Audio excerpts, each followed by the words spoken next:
আপনি হয়তো বাপ্পি লাহিড়ী অর্থাৎ কিংবদন্তি গায়ক এবং মিউজিক ডাইরেক্টর, বিখ্যাত গায়ক বাপ্পি লাহিড়ীকে দেখেছেন, তার নামও শুনেছেন, তার গানও শুনেছেন, তার মিউজিকও প্রাণ ভরিয়ে দেয়। কিন্তু কি আপনি কখনো কি গ্রামের লুকিয়ে থাকা প্রতিভা নতুন বাপ্পি লাহিড়ীকে দেখেছেন? যদি না দেখে থাকেন তাহলে এই ভিডিওটা না কেটে শেষ পর্যন্ত দেখতে থাকুন।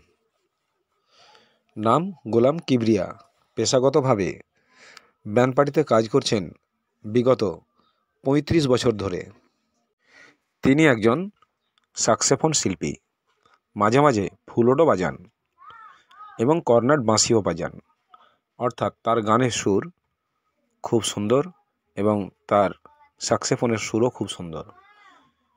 তাই ভিডিওটা শেষ পর্যন্ত দেখতে থাকুন না কেটে, অবশ্যই ভালো লাগবে। আর যদি ভালো লাগে তাহলে তাকে ফেমাস করার জন্য বা তাকে সবার সামনে প্রকাশ করার জন্য অবশ্যই ভিডিওটা সবাইকে শেয়ার করুন। আর আমাদের চ্যানেলের সঙ্গে থাকতে আমাদের চ্যানেলটি সাবস্ক্রাইব করুন। এটা তার নাতনি, এটা তার বাড়ি। তবে চলুন তাহলে তার বাঁশির সুর কেমন একটু দেখি।